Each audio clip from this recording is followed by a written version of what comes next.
días. Continuamos con nuestro ciclo de conferencias de los viernes, hoy con la presencia de Luis Rojo, en fin, profesor por muchos años de esta escuela y amigo desde hace mucho tiempo, que ha tenido la gentileza de aceptar esta invitación para venir hoy desde Elche, prácticamente, a estar con nosotros y hablarnos de su obra.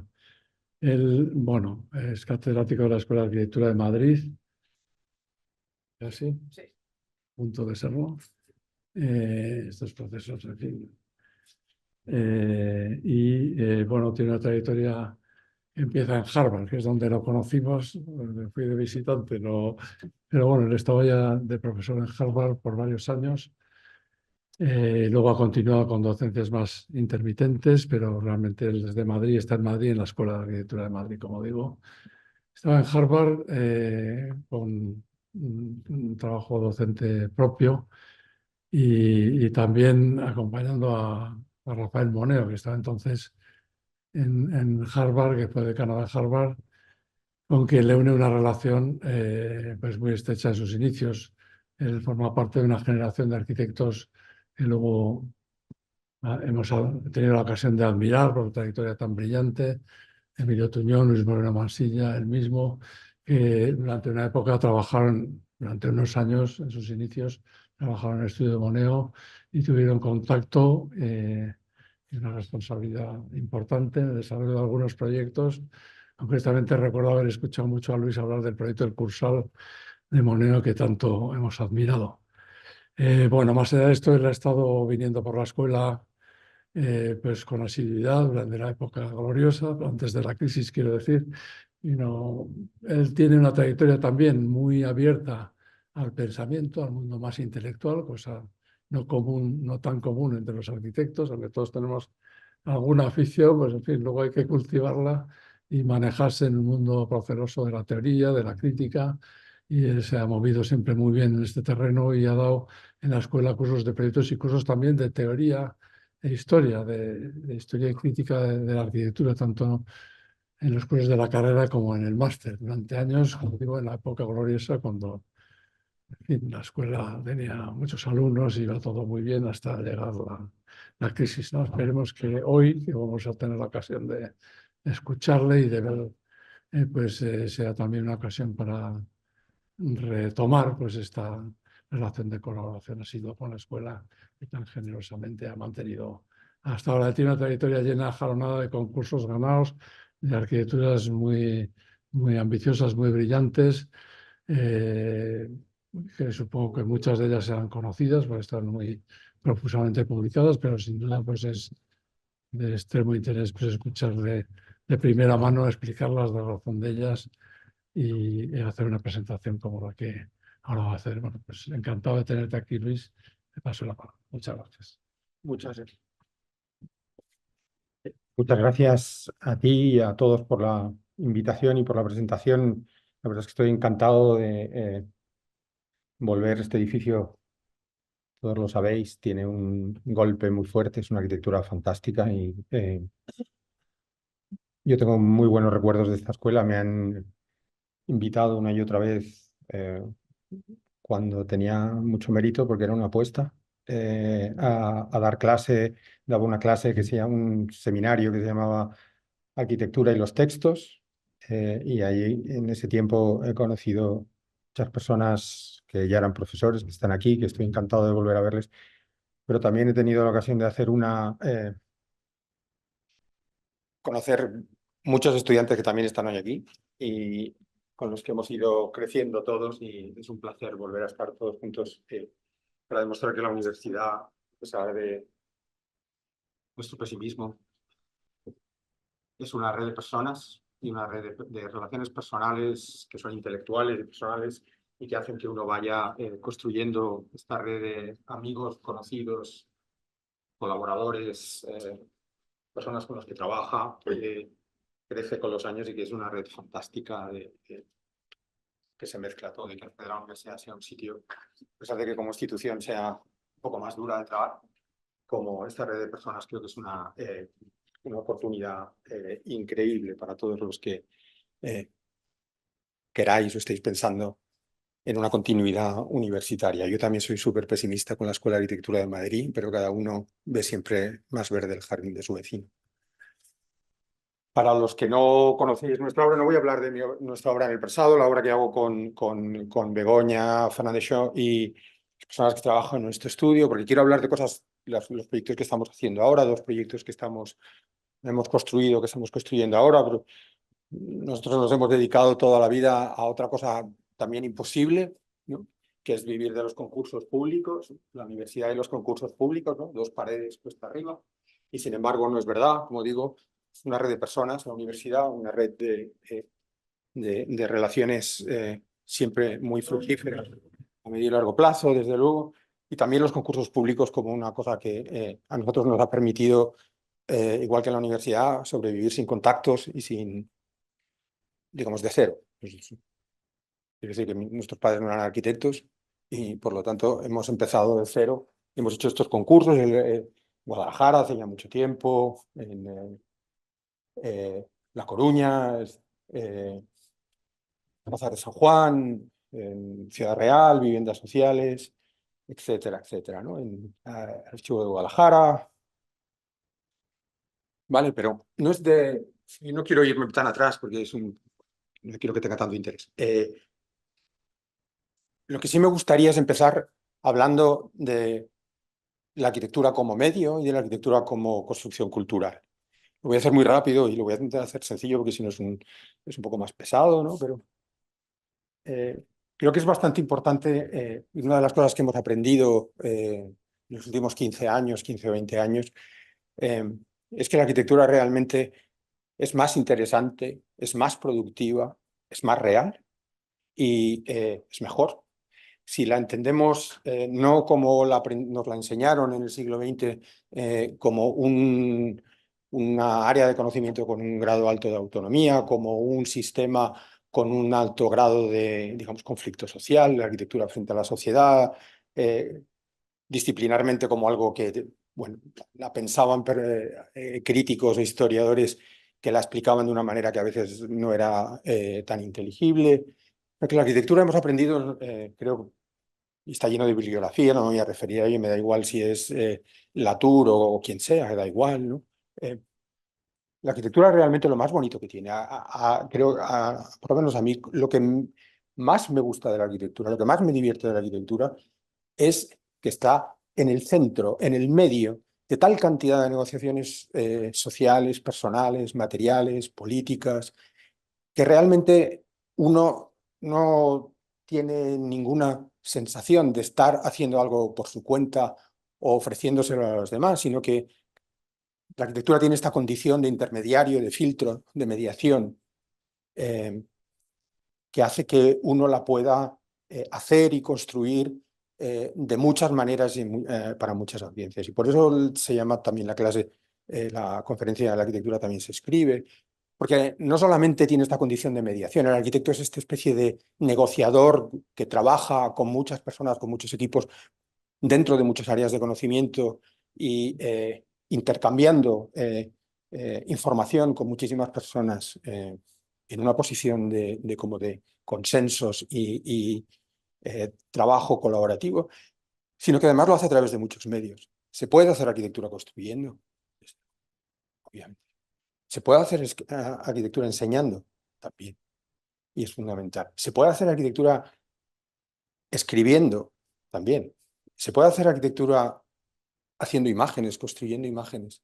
Creo que en el siglo XXI tenemos que decir que no solo que también, sino que las imágenes tienen una importancia y una potencia, sobre todo por la capacidad de los medios digitales, pero también porque vivimos en una sociedad en la que ha construido una parte fundamental de sus discursos y de sus teorías a través de la transferencia de lo real a la representación, o de lo real a la imagen, o de lo real a través de la fotografía y después al medio digital. Y todo esto es importantísimo. Por ejemplo, porque un ejemplo es mejor que una explicación abstracta, ¿no? Este cuadro, ¿sabéis lo que es? Es el Museo del Prado, una de esas escenas típicas del Museo del Prado, ¿no? Están las meninas y todas estas personas que están viendo las meninas por distintas razones, ¿no?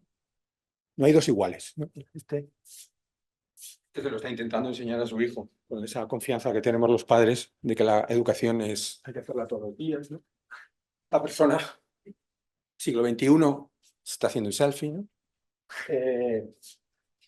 Estas dos personas están viendo el cuadro de una manera más, yo es como lo aprendí, ¿no? De frente, ¿no? Pero bueno, y también están intentándolo con este. Este está leyendo un texto. Pero es curioso porque si leéis ese texto, es el texto que han escrito el curator de arte del siglo XVII del Museo del Prado. Pero aquí hay otro texto que tiene un trozo del texto de Foucault sobre las meninas, ¿no? Luego esta persona lo que está leyendo es una revisión, un filtro de alguien que ha utilizado las meninas para hablar de la representación en el siglo XVII y por lo tanto, digamos, la cultura de la visión occidental que está implícita en el cuadro de las meninas. ¿Sabéis? Quién mira a quién, qué están pintando, quién pasa, quién se queda, qué hace Velázquez ahí. Hay este artista, fotógrafo, Samuel Ballester, ¿no? Que hace esto con los cuadros del Museo del Prado, que es muy bonito, en esta exposición que se llama Concealed Spaces, espacios escondidos, que en el año 2013 hizo estas fotografías de los cuadros y con medios digitales borró a las personas, ¿no? Y dejó el cuadro de las meninas, esta sala del palacio que debía haber antes del actual en la Plaza de Oriente, en el Madrid, ¿no? En la planta baja, donde tenía Velázquez su estudio. Ha borrado a todos y ha dejado las cosas, ¿no? Y de repente nos damos cuenta de que la arquitectura está siempre, pero está en segundo plano, ¿no? Pero para entender este cuadro también hay que entender que esta arquitectura funciona en enfilada. Es una arquitectura del siglo XVIII en la que las habitaciones se producían una detrás de otra. Como también hay que entender esta condición increíble de los cuadros y la ornamentación de lo que está todo colocado en las paredes, de lo cual el cuadro de Velázquez es solo un anticipo, ¿no? Y nos damos cuenta de que en realidad, hagamos lo que hagamos, la arquitectura está presente, pero no lo está en primer plano. Pero por eso necesitamos hacer este esfuerzo para averiguar qué es lo que está haciendo la arquitectura para que las cosas puedan suceder, para que las cosas sucedan, o para que sucedan del modo en el que suceden, en este caso. Que es una arquitectura que está metida en el cuadro, que es una arquitectura que está metida que está en el marco, que es una arquitectura que está aquí y en la posición en la que están estas personas con respecto al cuadro, pero también es una arquitectura que está en lo que está leyendo él, lo que está viendo ella, lo que está leyendo esta persona de aquí. Y esta condición, digamos, en la que la cuestión espacial, en la que los arquitectos nos hemos empeñado para explicar la arquitectura, en realidad no es tan relevante. Y que tenemos que empezar a distinguir de las construcciones culturales que son del siglo XXI y las construcciones culturales que son del siglo XX. Y en el que el espacio, los objetos, la autonomía de la arquitectura, la autonomía del discurso, en realidad pertenecen a un tiempo que se ha pasado, pero lo importante no es que se haya pasado, sino que, porque no es una cuestión de lo que es nuevo y de lo que es viejo, y de lo que se queda atrás y de lo que se queda adelante, sino que en realidad si queremos, digamos, hacer las cosas hoy, tenemos que entender en qué consiste en hacer las cosas hoy. Tenemos que entender cuál es la construcción cultural, cuál es el mundo en el cual estamos y pensamos. Y eso es lo que me gustaría explicar a través de nuestro trabajo. Con lo cual anticipo que la explicación que voy a dar no es una descripción de los proyectos, sino una historia que me he inventado yo. Está claro. O sea, que yo no voy a describir lo que ocurrió porque no os interesa en absoluto cómo se hacen los proyectos. La gente que dice que le gustan mucho las direcciones de obra, yo creo que es porque no las tienen, ¿no?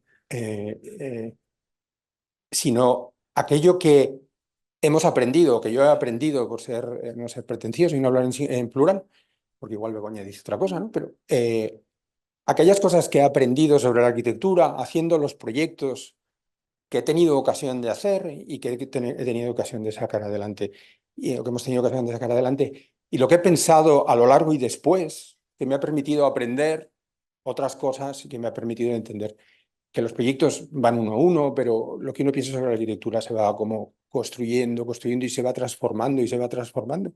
Y por lo tanto uno tiene que saber qué transformación es esa y qué ha aprendido y por qué. ¿Vale? Yo, como es una escuela de arquitectura, la clase tiene muchas imágenes, pues bueno, podemos cortar donde queráis. Y desde luego estoy encantado de contestar cualquier pregunta porque debería ser más una conversación que una clase, a pesar de que me hayan subido aquí a la tarima, ¿vale? Tanto, digamos, esto es lo que dice Latour, os recomiendo que lo leáis, son unos libros pesadísimos de leer, pero interesantísimos si uno consigue superar la dificultad de una escritura pues, que es pesada, ¿no? Contextos culturales, los problemas de la representación, la arquitectura como mediación serían, digamos, ¿no? Y esta imagen que uso siempre de este fotógrafo Denisé, ¿no? Que es un fotógrafo surrealista o de raíz surrealista, de raíz surrealista, pues una foto del año 48, o sea que es surrealismo, digamos, después de la Segunda Guerra Mundial, que en realidad propone una alternativa a la idea del objeto y el espacio, tal y como la aprendemos o la utilizamos los arquitectos, ¿no? Que esto es cómo son las cosas en la realidad en la cual termina por suceder la arquitectura y del modo en el que terminamos por vivir en medio de todo esto con la arquitectura como parte, ¿no? Esto es una calle de París, delante de una tienda que aparentemente vende arte, ¿no? Vende cuadros pintados al óleo, parece, y que hay una pareja de personas normales que están mirando, ¿no? Parece que ella le está explicando algo sobre este cuadro que le interesa a ella, ¿no? Pero en realidad está mirando a la chica desnuda, ¿no? Y por alguna razón hay un pájaro dentro. Y otras personas que pasan por ahí. ¿Dónde está dentro? ¿Dónde está fuera? No voy a intentar demostrar o explicar todas las paradojas que hay aquí, porque las veis, porque es la ventaja de las imágenes. Está, digamos, como en el cuadro de Velázquez, estamos dentro y fuera, la imagen y el reflejo, el duplicado, la sorpresa, lo que no se entiende, la capacidad de las imágenes para construir, digamos, historias o discurso. Creo que todo esto es en realidad, esta sería una imagen de una condición absolutamente real de cómo funciona la arquitectura. Sin objetos, sin espacio, sin frontalidad, sin una estructura clara y poniendo a todo el mundo a moverse y a relacionarse de maneras que son en parte previstas, porque todos están mirando, pero parte imprevistas porque cada uno mira lo que quiere y nunca sabremos que está mirando el pájaro, ¿no? Este es uno de los dos proyectos, lo que pasa es que este tiene varios edificios, que es un concurso, nos pasó a nosotros lo mismo que a todos los demás y a todas las escuelas, ¿no? Que es que en el 2008, como decían Asterix y Obelix, se cayó el cielo encima de nuestras cabezas, ¿no? Y desaparecieron los concursos públicos y aparecieron los concursos privados, como si fuera un paso más en el capitalismo avanzado que tanto elogian los filósofos franceses, pero que tan molesto es para vivir con él, ¿no? Y entonces este colegio que tenía esta parcela y este edificio que provenía de un Montessori, etcétera, decidió ampliarse porque el de al lado también se había arruinado, bueno, porque querían crecer. Y entonces hicieron un concurso curso privado entre varios arquitectos y lo ganamos. Y voy a contar un poco cómo pasamos de este edificio de aquí y dos prefabricados ahí arriba, unos edificios. Esto era un colegio de legionarios de Cristo y correspondía con su idea de la educación y había tres edificios, digamos, alineados. El Montessori corresponde con su idea y esto es una gran casa en el que eso tenía un patio y los niños en vez de ir al colegio, iban como a una casa, ¿no? Y esto es un colegio inglés de estos que llevan chaqueta y corbata. Empezamos haciendo, nos pusieron a prueba, ¿no? Empezamos haciendo un pabellón de multiusos que en realidad nos dijeron que era así, y pensábamos que era demasiado pequeño y entonces hicimos una fachada que excedía lo que había dentro, pero era la única manera de poner a la puerta del colegio algo que tuviera una escala que fuera más representativa, ¿no? Empezamos haciendo este pabellón así más... no sé si es más moderno o más japonés, no sé exactamente, que tenía que ver con lo que estábamos haciendo en ese momento, que estábamos en el pabellón de la Bienal, habíamos hecho estas piezas de cerámica con Kumeya y aparece la primera manera en la que se produce la cultura arquitectónica, que es la cultura del estudio. Entonces uno trabaja con lo que está trabajando, ¿no? Y en realidad uno maneja las cosas y por impreciso, improbable que parezca, las cosas saltan de unos proyectos a otros, ¿no? Esta era una investigación sobre cómo construir estos filtros con un material cerámico que pesa mucho y tiene una cualidad material muy potente, pero que si las colgábamos de arriba no tenían peso, porque está la tracción, ¿no? Aquí está el cable, ¿no? Y tienen esta condición, bueno, que filtran imágenes o ¿no? Que es este sistema constructivo en el que están colgadas desde arriba de esa viga, que está arriba, que en realidad, como tiene mucho canto, pues no hay casi pilares, y la fachada y el cerramiento y la estructura está todo comprimido en el mismo palmo, y parece que el edificio pues, es un pabellón transparente, ¿no?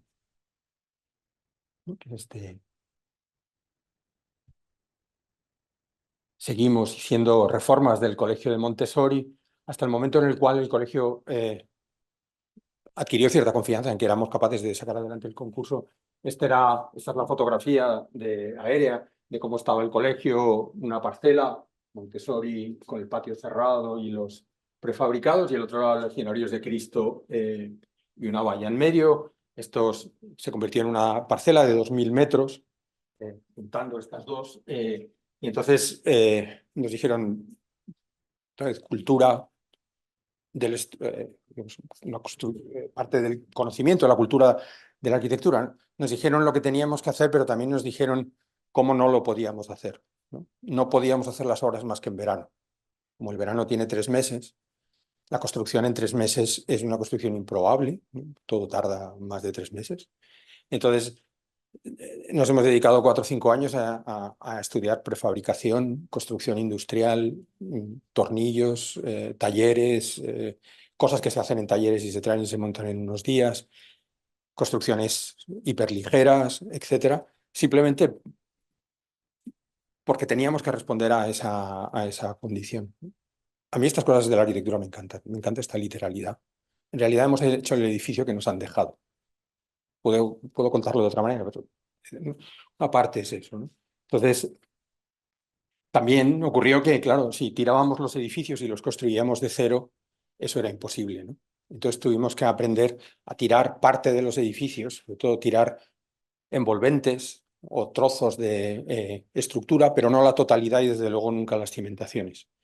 Con lo cual los edificios en realidad tienen la huella de otro edificio con el que no tienen nada que ver, pero que aprovechan la cimentación y parte de la estructura, aunque esté modificada, para poder encajar en los 3 o 4 meses que nos daban de... Esto pasó exactamente igual en el Cursal. En el Cursal tuvimos que usar la cimentación del edificio, de la cimentación que había de Corrales y Molezum, que había en el suelo, no por nada, sino porque estaba lleno de pilotes y no había manera de meter más pilotes, ¿no? Y esta cosa de la arquitectura de ser completamente abstracta en ciertos momentos, ¿no? Quiero hacer no sé qué.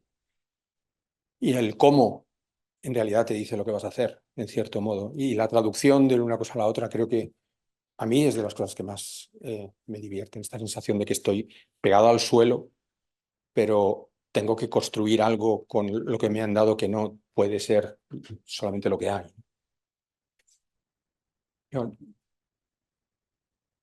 cuando nos dijeron que querían hacer un colegio inglés, bueno, yo no he ido a un colegio público tampoco, o sea, tengo que confesarlo, ¿no? Pero sí he ido a una universidad pública que creo que es la que me ha dejado, digamos, todo lo bien o todo lo mal que estoy, viene, digamos, de una educación fundamentalmente pública, ¿no? Y claro, ¿qué es un colegio inglés? No, yo no lo sé, pero lo que sí sabía era que hay una idea del espacio educativo, una idea de que en realidad el colegio, la universidad, yo tiro siempre hacia este lado, pero bueno, la universidad es en realidad un modelo social, una especie de experimento social, ¿no? Todo lo que ocurre en la universidad, todo lo que ocurre en el colegio, desde luego, es una especie como de puesta a prueba de las relaciones entre los niños, entre las personas, los profesores, es una especie como de experimento. Y entonces había dos modelos, el modelo inglés, que es el que ellos nos proponían, que es el modelo, digamos, que históricamente se corresponde con Oxford y Cambridge, o las ciudades, en Irlanda, en Dublín, pero también en España, en la Complutense en Alcalá de Henares, etcétera, que está basada en lo que la arquitectura construyó como un sistema de patios cerrados, lo que, de lo que se llaman en inglés courts, ¿no? Que viene obviamente de courtyards, que tiene que ver con una tradición, digamos, religiosa de los monasterios, etcétera, de la que provienen las universidades en Europa. Esto es Cambridge y aquí están, digamos, estas plantas maravillosas de las que uno aprende a lo importante que es la cultura de la historia de la arquitectura para saber cuáles son las herramientas con las que uno puede trabajar, en la que los patios se construyen como espacios cerrados, pero ninguno de ellos en realidad se construye de golpe, ¿no?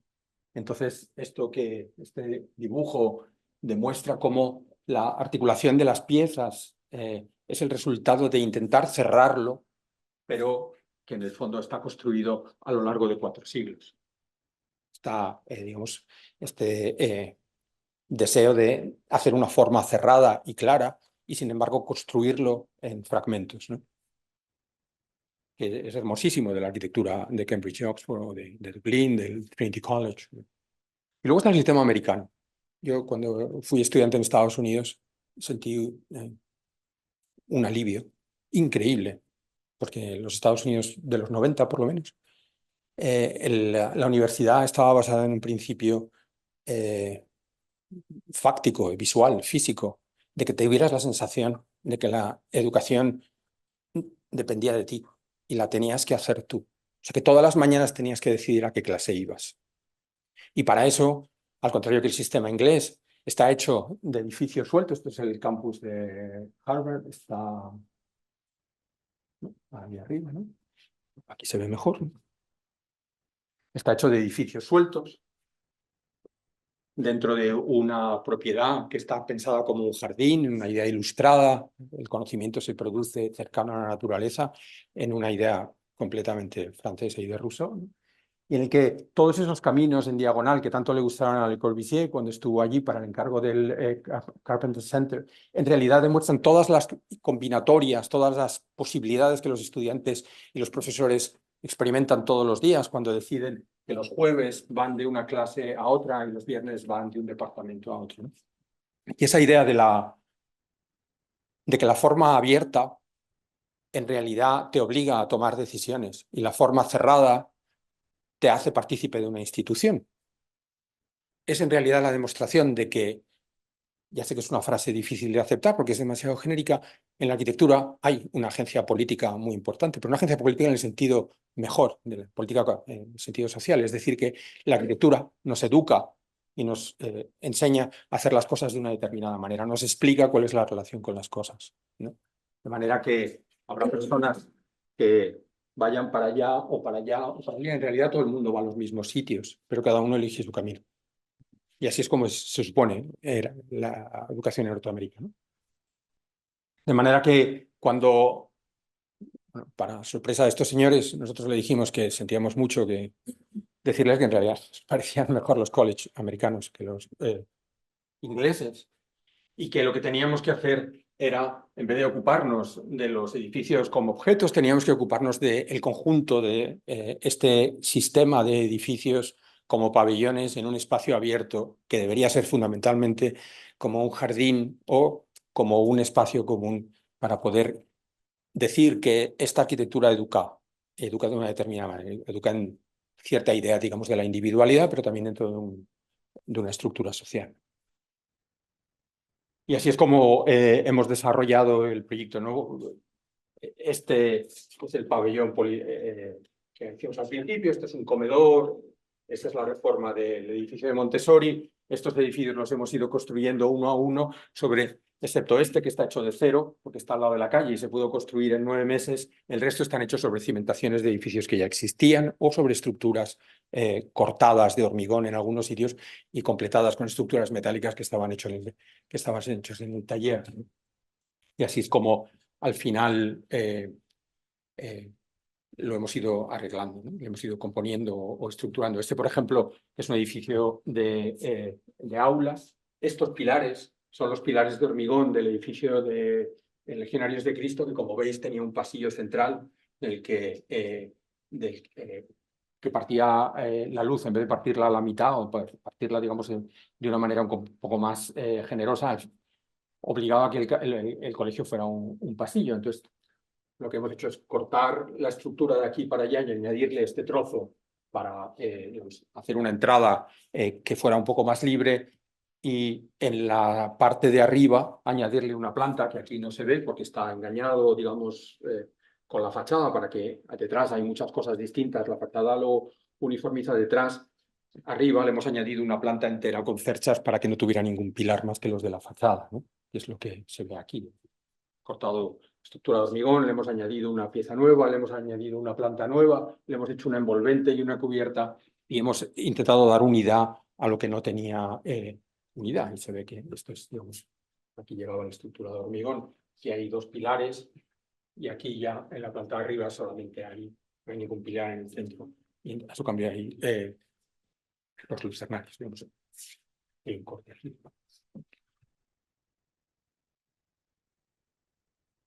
También creo que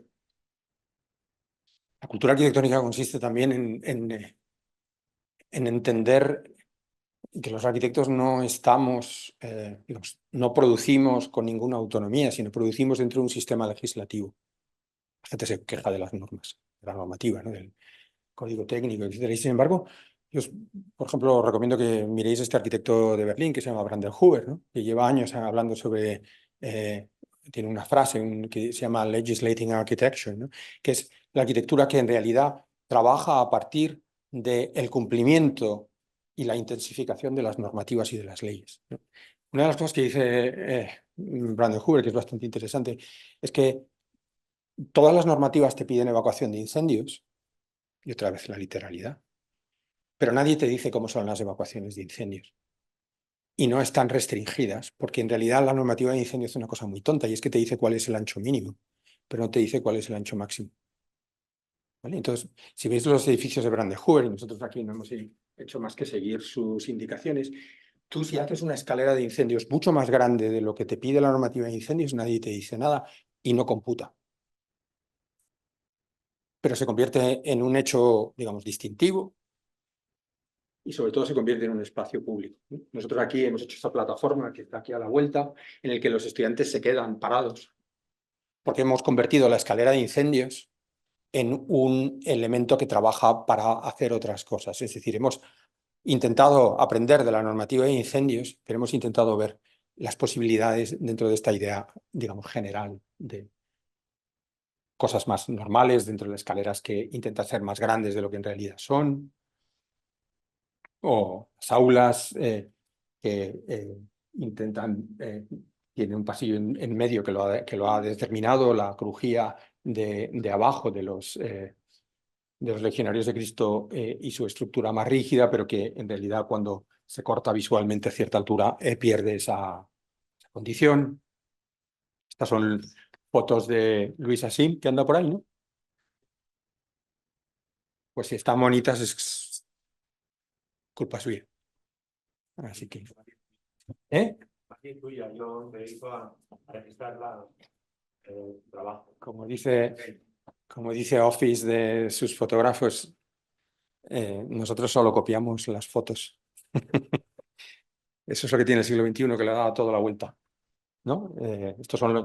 La cosa que hicimos es, todo arriba está cerrado, pero abajo son todos laboratorios, está todo abierto, de manera que estos pilares que van cayendo en sitios increíbles, ¿no? Porque son de los que había, los hemos pintado de tal manera que no se vean mucho, y hemos hecho como si fuera la planta de Le Corbusier, ¿no? Que de otra manera, ¿no? Que es que los pilares se ponen, pero nadie les hace ni caso, ¿no? Las paredes atraviesan, esta idea de la planta libre que es tan interesante. O la transparencia de la chapa. Estas chapas son industriales, de naves industriales, ¿no? Esto es una pieza de Cumella, ¿no? Y con estas 2 piezas hemos ido tirando. Estos son un ondulado perforado de Europerfil que se coloca este edificio en un par de semanas. Hicieron la fachada. Al hacer estas estructuras metálicas también entramos en otro aspecto de la cultura arquitectónica que creo que hay que entenderlo como una cuestión cultural, una cuestión, digamos, de pensarlo como tal. Esta diferenciación entre lo técnico y lo no técnico no ha sido una gran idea, así que la vamos a tener que olvidar. Porque realmente una parte de la cultura arquitectónica es cómo gestionamos, cómo utilizamos o cómo nos utiliza a nosotros la tecnología. Esto es fundamental en todos los niveles, ¿no? Si vais a Nueva York, os recomiendo que hagáis una cosa que suelen hacer los padres que tienen hijos y que no suelen hacer las personas que no tienen hijos. Pero yo lo hice con mis hijos y casi me caigo por las escaleras, literalmente, ¿no? Que es subir a la Torre Eiffel, a la Estatua de la Libertad, ¿no? Que es una cosa que mis hijos, no, yo quiero ir, que yo quiero ir. No, yo no quiero ir, por Dios, que cuando entras a la entras, digamos, no a la base, sino para arriba. Tienes que comprar el billete especial para ir para arriba. Esto es lo que ocurre con la Estatua de la Libertad, ¿no? Es que la Estatua de la Libertad es un regalo de Francia a Estados Unidos, que ahora supongo que pedirá de vuelta, ¿no? Para celebrar la fundación de la República y la independencia de la corona inglesa, ¿no? Que de 1700 y pico, y entonces se la encargaron a un escultor y a su vez, está aquí, bueno, no lo he puesto, y la estructura la calculó Viollet-le Duc, ¿no? Teórico, ingeniero, arquitecto, ¿no? Se murió Viollet-le Duc y heredó el trabajo Eiffel. Entonces Eiffel le hizo los cálculos y les comunicó cuando ya estaba hecha. El escultor hizo la escultura de bronce por trozos, ¿no? Cuando ya estaba hecha las piezas de bronce, Eiffel les comunicó que había hecho unos numeritos y que la escultura se caía, ¿no? Como la arquitectura, que realmente estas cosas, o sea, realmente la necesidad para reorganizarte, pues se llama plan B en inglés, ¿no? Porque la mano que sujeta la llama de la libertad produce un momento flector que hace que la libertad se caiga. Una metáfora estupenda, ¿no? Y entonces Eiffel les dijo que había que construir una estructura dentro, una viga en voladizo que va de abajo arriba, porque el bronce no se sujetaba al suelo. Entonces tenían que construir esta figura y que tenía que estar en voladizo, y entonces había que hacer abajo una base muy potente porque tenía que estar empotrada. Y de ahí viene, digamos, lo que se ve ahora con este pedestal, que tardaron casi 1 año y medio, 2 años en construirlo, que es en realidad una cimentación para una viga que tiene esta forma, ¿sí? Entonces, cuando terminó de construir Eiffel de esta forma, que la hace con estos perfiles, necesitaba sujetar los perfiles de la estructura metálica de acero a la escultura de bronce. Si habéis atendido en clase, sabréis que tiene par galvánico. Entonces, ¿no os gusta esto de la arquitectura? Que en realidad creías que estabas hablando de la libertad. Y en realidad solo estás hablando de que hay metales que no se llevan bien entre ellos porque cruzan electrones. O sea, realmente hemos pasado.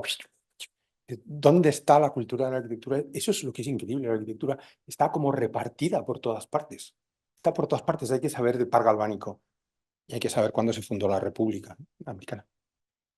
Y entonces hicieron este sistema que son estas pletinas muy finitas. Se llaman pletinas. Estas son platabandas, no sé, que en realidad se les puede ir dando forma, que están unidas a estas, porque todavía son de acero, pero que tienen, como pasa por el labio, que están atornilladas desde dentro al bronce, pero que aquí tienen una arandela de plástico, de separación, sería de plástico, de caucho, ¿no? Que es las que se estropearon con el tiempo y por lo que tuvieron que restaurar la escultura en los años 80 porque se estaba cayendo.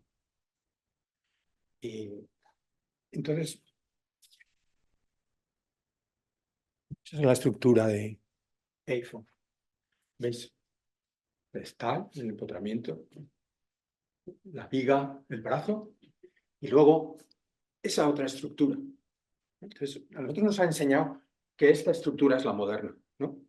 La estructura que calcula Eiffel, con las leyes de la matemática, las leyes del cálculo y las leyes de la racionalidad. Pero la estructura más bonita, la que de verdad es más arquitectónica, no es la de Eiffel, que podría ser así o un poquito de otra manera.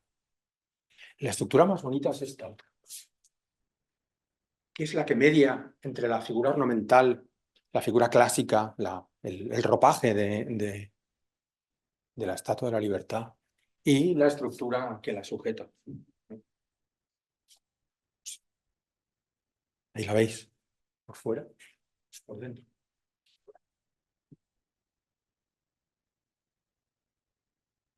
Si yo digo que no es tan diferente de cómo construimos o hemos construido los arquitectos en el siglo XX, esto es Saarinen, IBM en Rochester, en Minnesota, ¿no? Que es el muro cortina más fino que se ha construido en la historia de la arquitectura. Menos de, creo que era 1,6 centímetros, menos de 1 inch, ¿no? Que está construido con chapas de aluminio. Esto es lo que llaman los americanos el enamel, que es lo que le echaban a los coches, porque estaba construyendo a la vez la fábrica de Ford, ¿no? Y había aprendido también a quitar, que las carpinterías están sujetas con una goma de neopreno, igual que las ventanas de los coches, ¿no? No es tan distinto.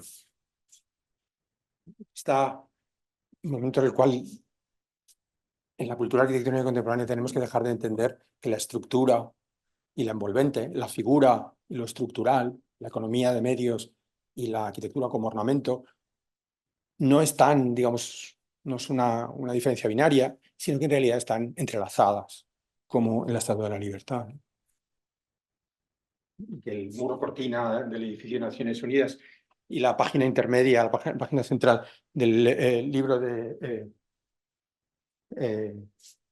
Learning from Las Vegas, en realidad es un paso que era inevitable, ¿no? Este que intentaba ser abstracto para poner en valor la idea de la estructura y este que finalmente nos ha llevado al mundo de las imágenes fotográficas en las que vivimos, en las que vive la arquitectura contemporánea. No como ornamento en el sentido negativo, sino positivo, no como superficial en el sentido negativo, sino positivo. Entonces, nosotros tenemos toda esta condición. Alberto Campo, que es una persona más ortodoxa que yo, me dijo, estos pilares con forma de V son como personas espatarradas, son horrorosos. Y dije, siento que no te gusten, Alberto, pero en realidad entender la estructura como ornamento es una condición indispensable en el siglo XXI. No podemos seguir pensando como un arquitecto moderno. A lo mejor hay alguien que quiere decir que no, ¿no? Pero yo creo que no es posible. De tal manera que si yo coloco esta estructura aquí, pienso como arquitecto, para sujetar aquello, que a su vez es ornamental, porque es una escalera de incendios magnificada en tamaño y color, para hacer un espacio social, entonces me voy a ir equivocando uno detrás de otro, porque en realidad las cosas van a ser solamente lo que son. Mientras que ahora son más de una cosa a la vez,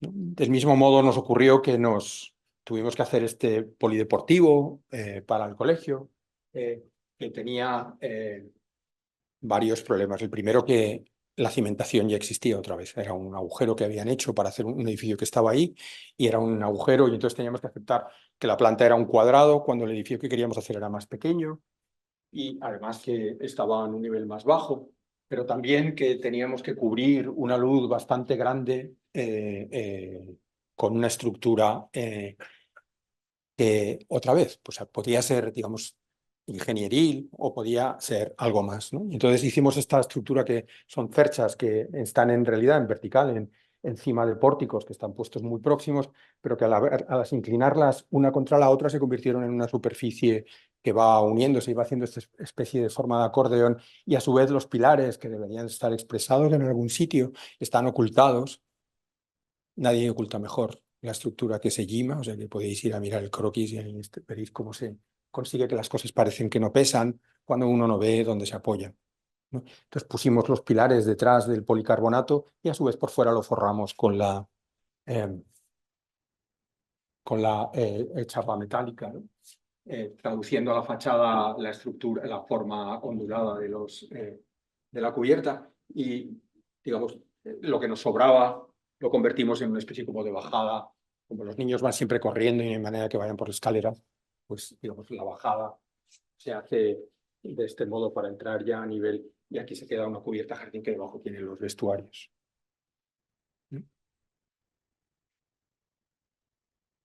Yo aprendí en el estudio de Rafael Moneo que si la planta de un edificio no está bien, el edificio no está bien. No sé si es del todo verdad, que he visto edificios muy buenos que tienen una planta muy mala, pero nosotros intentamos hacer las plantas como si fuera caligrafía de libro. Esta es la sección, esta es la cimentación que existía, jardinera incluida.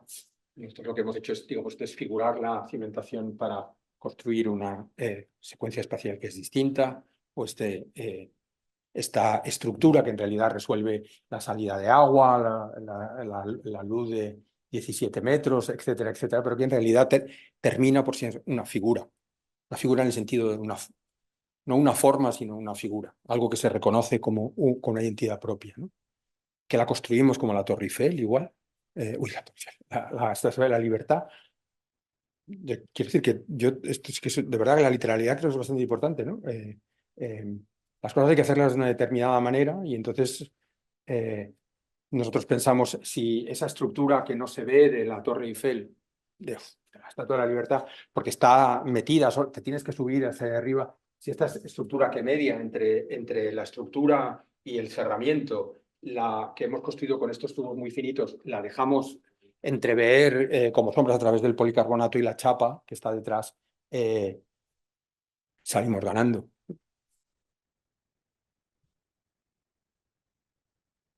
O estas fotos tan bonitas que hizo Luis por la noche.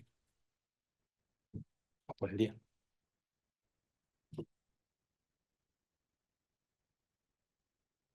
Y esta es la cubierta verde. ¿Sí?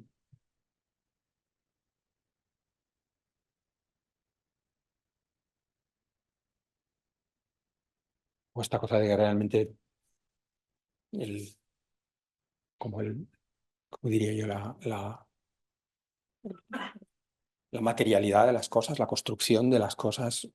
Yo no soy, siempre digo en clase que yo no soy suntorista, en el sentido de que soy un arquitecto que me gustaría no darle tanta importancia a la materialidad y a la construcción, que en el fondo tiene parte de lujo.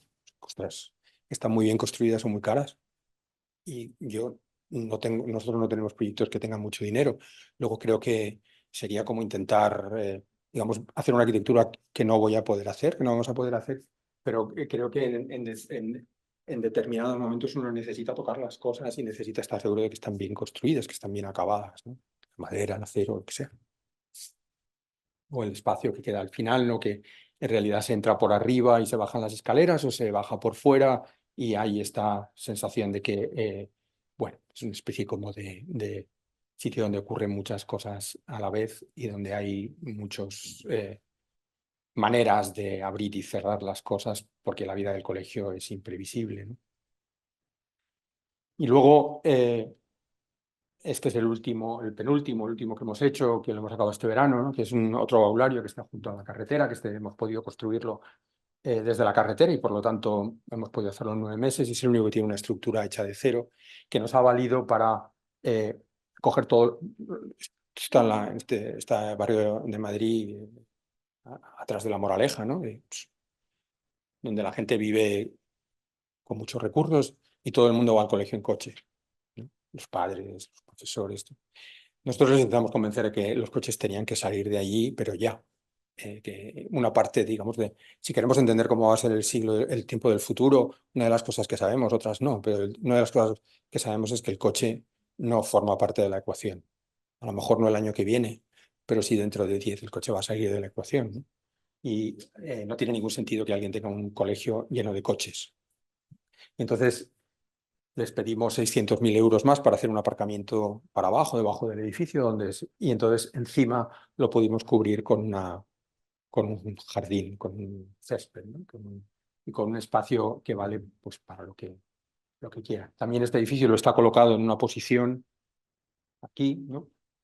Que ahora los coches entran así, los autobuses y salen, o aquí pueden entrar en un aparcamiento que está aquí debajo y también aquí debajo, pero ya no hay más coches. Todos los coches que antes subían hasta ahí arriba han salido fuera.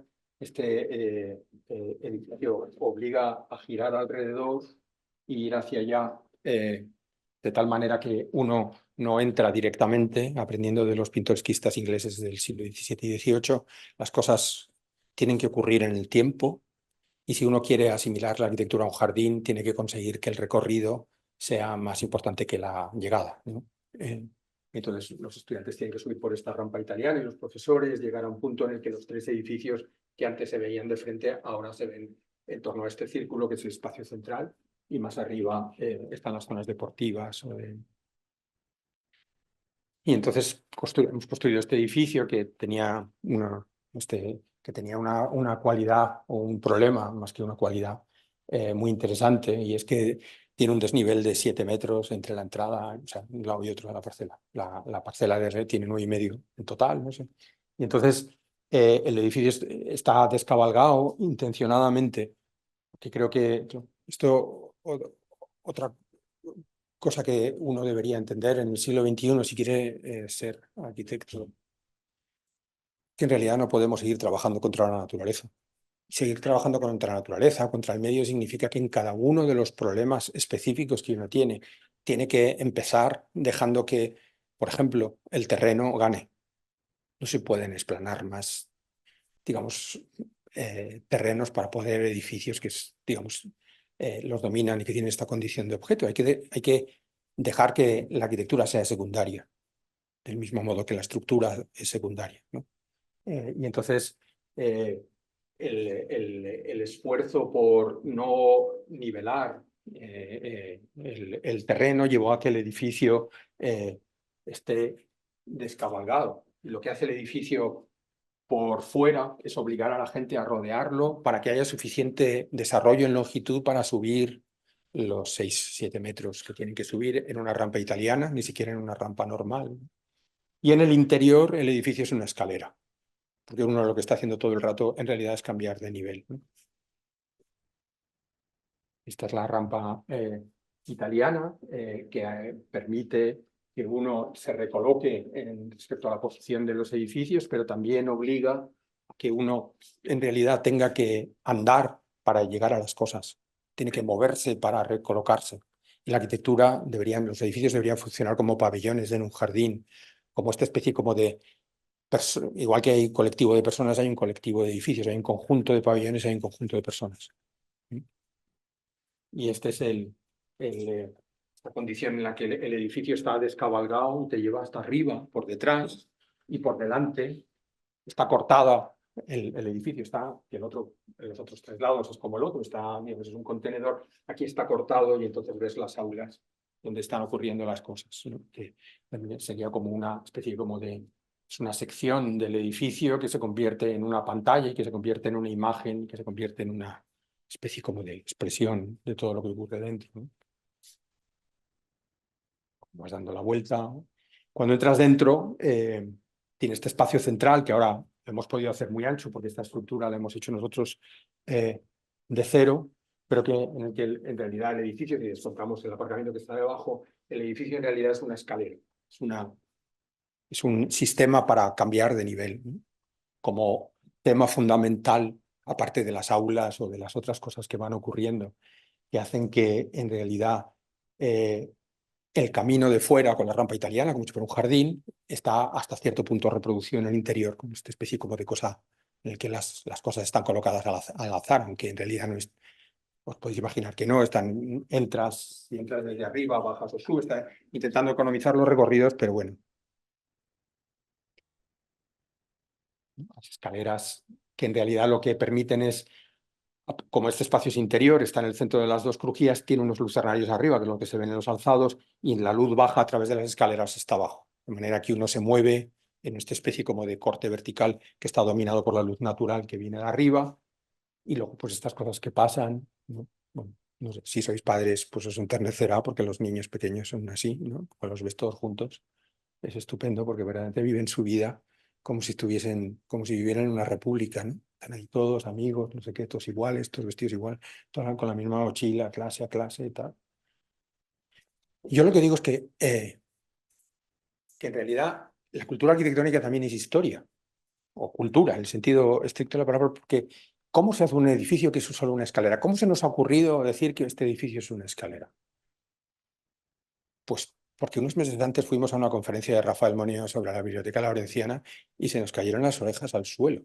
Estuvo hablando 2 horas y cuarto sobre la Biblioteca Laurenciana y no se movió no se movió una mosca. Y estuvo hablando y pensamos, es una clase de historia, pensaba la gente, es una clase de historia. Estaba hablando de la arquitectura de hoy. Lo que pasa es que había que escucharle con cuidado, había que esperar, hay que tener mucha paciencia en general en todo, ¿no?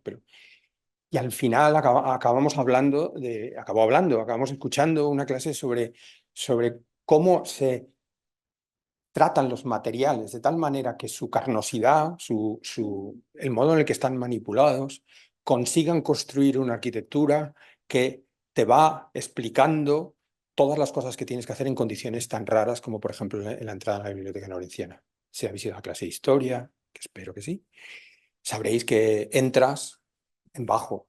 La biblioteca está en el piso de arriba, ¿no? Y entonces Miguel Ángel le abrió arriba un lucerna, tiró el espacio para arriba. Es un espacio extremadamente vertical en el que le metió una escalera que casi no cabe, que te sube estos casi 250 metros y que en principio, según Rafael Moneo, tenía que haber sido hecho de madera porque se la iba a encargar a Manati.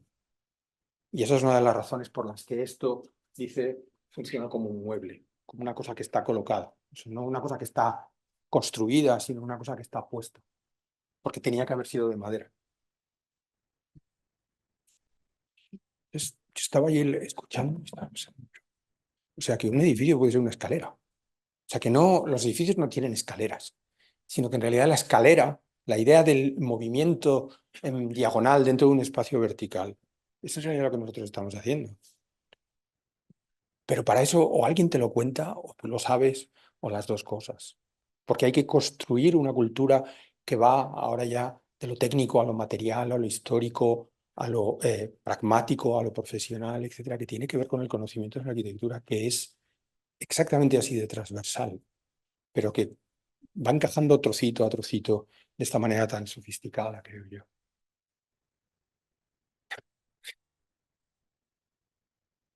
Esto tiene su gracia, para tallarlo en piedra.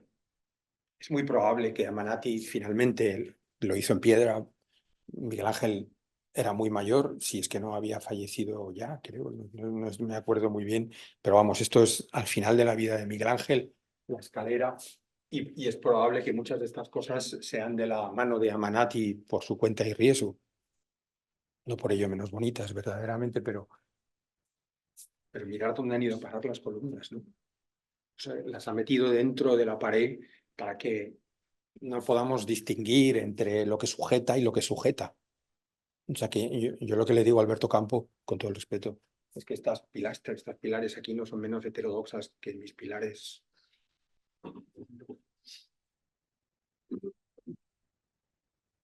Y así construimos otra vez, bueno, pues que está aquí en este central, el corte central en el que hay envolvente y sección. Las fotos de Luis ha fotografiado de duendes. Los niños son felices en el colegio, no en este, en todos. Y los lucernarios que meten la luz en realidad explican por qué las escaleras cortan en ese sentido. O la transparencia de la chapa, que es un producto industrial que realmente demuestra que la materialidad en la arquitectura está del lado de la solidez. Cabe la menor duda que el mármol de Carrara o la madera de ébano es muy fácil dormirse encima de ellas, pero en el otro lado, el de la industrialización, aunque nosotros ya hemos llegado aquí por obligación, también tiene posibilidades. Y finalmente esta biblioteca, que nos la pidieron después, cuando ya estaba todo hecho, y la hemos tenido que colocar de una manera azarosa, metida contra un muro de contención, que en realidad responde a otra vez la necesidad de construir industrialmente algo fuera en el taller. Esto es madera laminada cortada en K, pero y que tiene que estar montada a toda velocidad, y entonces, porque tenían 3 semanas para hacerlo también, en 3 meses, ¿verdad? Y entonces está hecho como una especie de puzzle de piezas de madera, pero para darle el carácter a la biblioteca, que es una biblioteca, ¿no? que merece, está pensado, no sé si como una estructura gótica, como un nido, como una especie de celosía de madera, en la que otra vez el cerramiento y la estructura es una y la misma cosa. Está todo construido en madera, pero en vez de ponerle tornilla, en vez de hacerle anclajes de acero, está hecha. El tío que la hacía nos dijo: yo he sido carpintero, podemos intentar hacerlo con anclajes o podemos intentar hacerlo con colas de Milano y medias maderas, ¿no? Como si fuera un mueble. Con estas cosas que tienen, digamos, las obras, que de repente, ¿no?, te giras 90 grados porque alguien ha dicho algo que abre como un nuevo espacio de trabajo. Y si quitamos toda la tornillería, dejará de ser maquínico, dejará de ser tecnológico y cambiará la escala y bueno, entonces hicimos estos detalles con él, que luego están montados a media madera, y todo el edificio, el envolvente de acero y policarbonato, se corresponde con el sistema galvanizado, etcétera, y todo de madera, y bueno, pues funciona abierto, cerrado, con ese clerestorio arriba para que le entre la luz sin que la gente se distraiga, porque también hacen exámenes. Aprovechando el muro de contención que está aquí, está engañado porque con la ventana, el clerestorio da toda la vuelta como si tu edificio fuera exento, pero en realidad ese lado, los dos tienen estanterías, ese en realidad tiene detrás un muro de contención.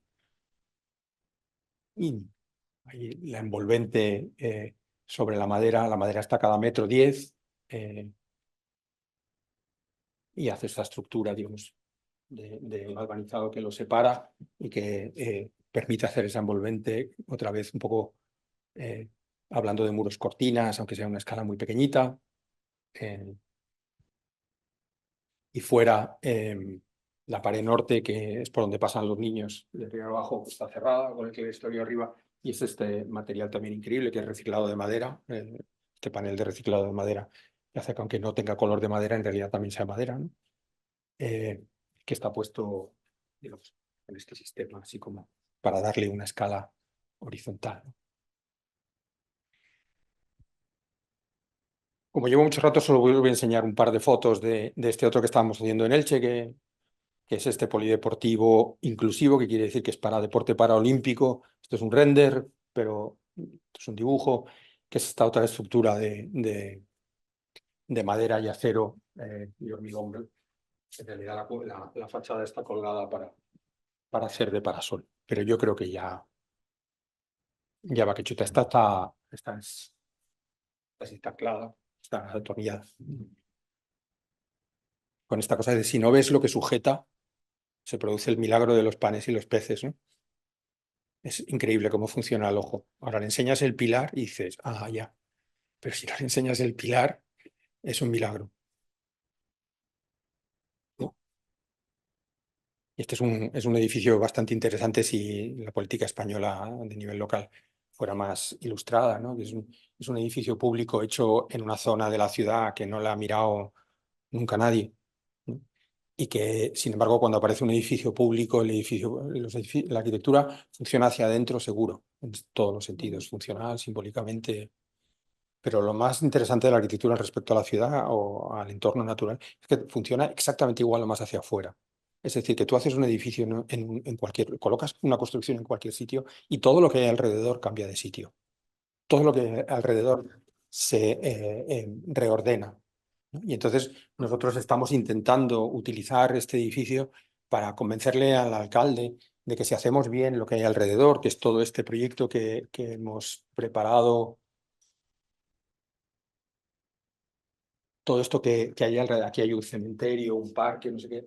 Nosotros en el proyecto hemos hecho, que era un concurso también, hemos hecho el proyecto como si en realidad no respetáramos una de las reglas básicas del capitalismo, ni avanzado ni no avanzado, y es de la propiedad privada, ¿no?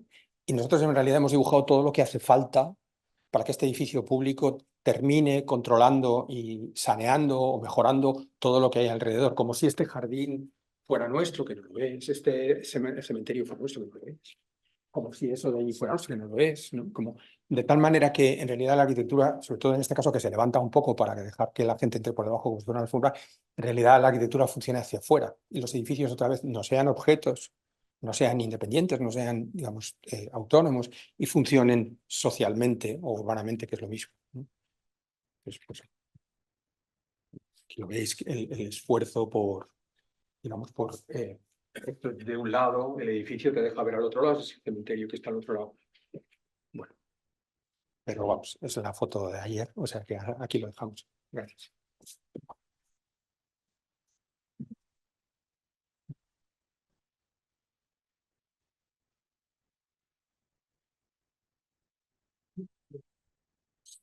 Si hay tiempo para preguntas, ¿no?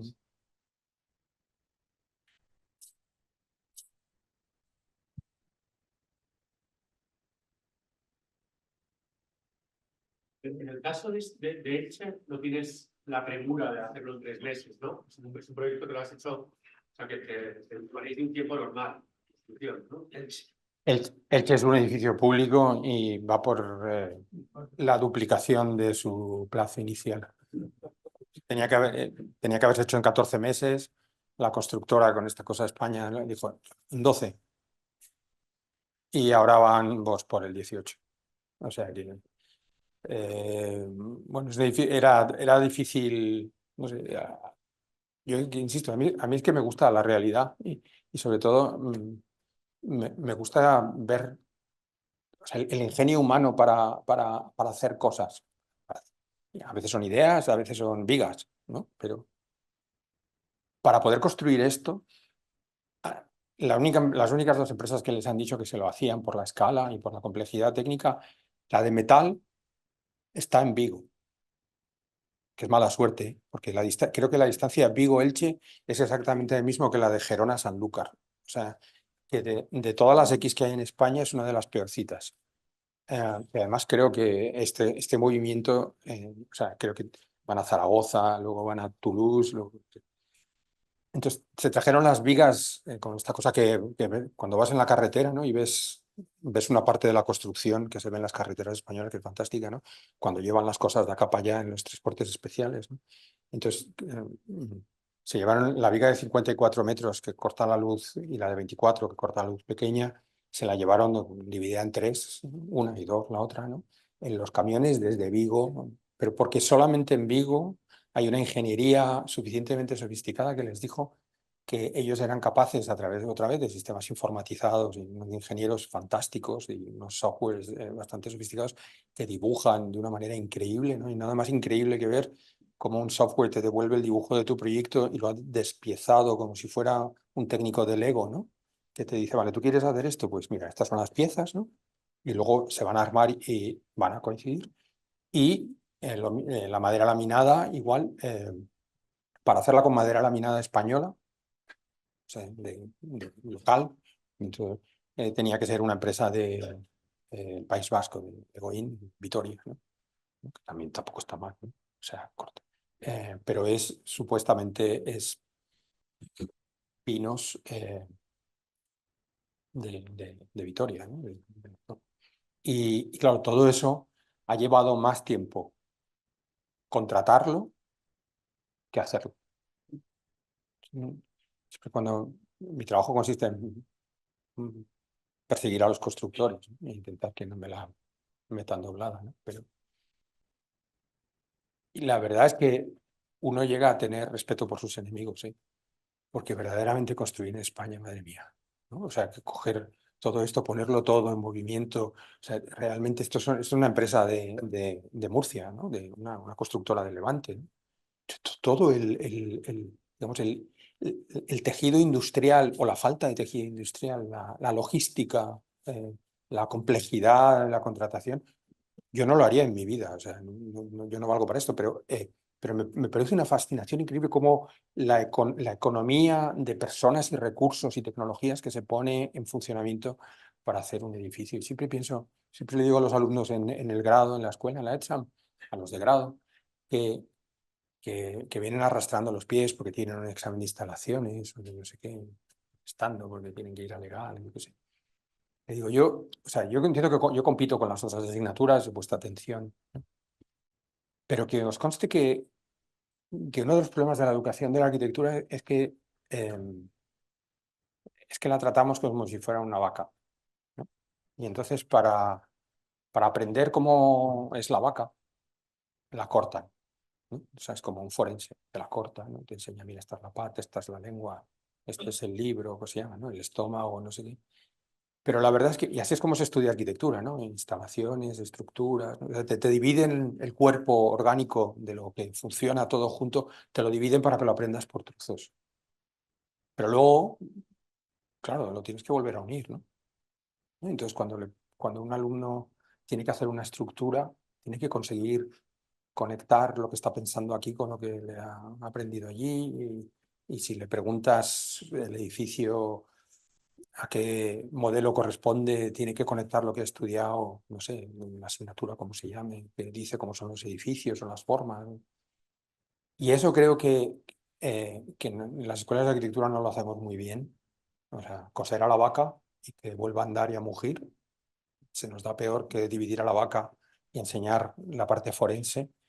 Pero la verdad es que una de las cosas más bonitas de la arquitectura es cuando ves que esa división que hacen las escuelas de arquitectura, la industria de la construcción la hace hasta el tornillo, ¿no? O sea que todo acaba, el proyecto acaba en la mesa completamente disgregado y el constructor hace esa disgregación y luego tiene que volver a poner todas las piezas juntos. Y lo hace delante de tus narices con el agobio constante y semanal de que no encajan.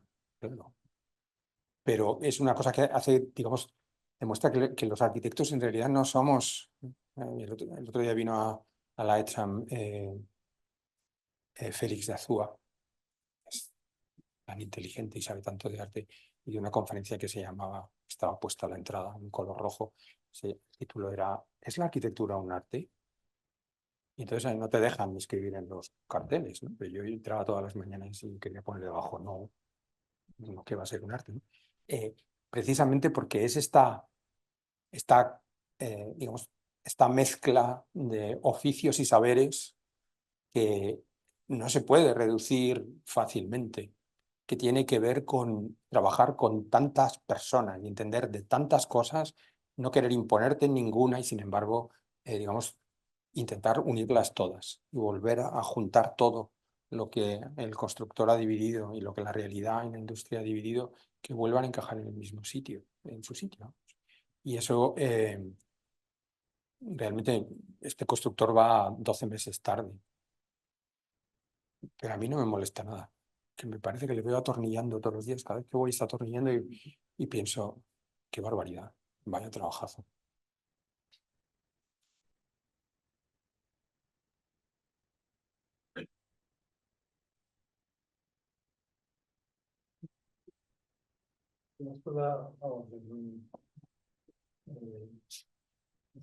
Que yo creo que nos hacemos continuamente los que estamos aquí en la docencia o bueno, afrontando un poco la formación de nuevas generaciones para incorporarse al mercado profesional. ¿Cómo es el perfil de un arquitecto que vive de los concursos, que consigue labrarse una trayectoria aparte de saltando como las piedras en el río, ¿no? De una manera así circense, ¿no es posible todavía? Yo me dan más pena los que trabajan en Ferrovial. O sea, que si es difícil, sí, hombre, también era difícil, siempre ha sido difícil. Es verdad que había más concursos, que funcionaba como más fluido, pero ahora también hay concursos y realmente, ¿acaso, o sea, qué hay más valioso que la libertad, ¿no? O sea, o sea, si tú quieres hacer una biblioteca, te presentas a concursos de bibliotecas, ¿no? O si no, tienes que esperar a que te la encarguen. No sé, no hay algo. O sea, cada uno. Yo no sé si la gente si terminamos por ser el arquitecto que hemos decidido ser. Yo, desde luego, no. Yo soy el arquitecto que me ha tocado, me he podido, no sé, yo no tomo ninguna decisión. Creo que no. Creo que si intento ahora como editar mi vida, sería completamente. Necesitaría a Félix de Azúa, desde luego, que tendría que construir un cuento. Eh, Cuando nosotros salimos de la escuela, si no te presentabas a concursos y no hacías obra pública, pues no se entendía muy bien qué ibas a hacer, ¿no? Eh, Y ahora no es exactamente así, eso es verdad. Y es verdad que hay menos trabajo y el trabajo que hay es de una escala menor y que hay un cierto pesimismo flotando en el ambiente que generacionalmente es bestial. Creo que las generaciones que han vivido más jóvenes o incluso más niños el COVID, nunca vamos a ser suficientemente justos para entender, digamos, como la distorsión distópica que ha supuesto. Pero sin embargo, creo que esta idea de que ser vocacional, de que hacer lo que a uno le gusta y de que intentar luchar por las cosas al medio o largo plazo en realidad no merece la pena, yo no, yo creo que nosotros nos hemos divertido tanto con nuestro trabajo y lo hemos pasado también incluso siendo profesor, que es una cosa de la que estoy todo el día protestando y eso, pero eh, incluso el trabajo en la universidad creo que yo lo siento como en el digamos, inversión, retorno, lo siento altísimo. Y claro que lo hemos pasado también a veces de pena y que hemos visto cosas horrorosas. Eh, pero creo que en parte la educación también consiste no en esta cosa americana de que si quieres puedes y no sé qué, que no es verdad, ¿no? Pero creo que la educación es la promesa de que si te construyes a ti mismo y construyes lo que haces, en realidad avanzarás hasta donde llegues. Y eso me parece que no sé quién de nosotros puede decir que no ha llegado donde quería, que ha habido unos años que la arquitectura podía ser más generosa, o las instituciones, o la universidad, sí, pero realmente, ¿acaso no es la esencia de la educación que realmente uno es lo que consigue hacer con su cabeza y con su trabajo? Yo creo que si cedes a eso, has perdido.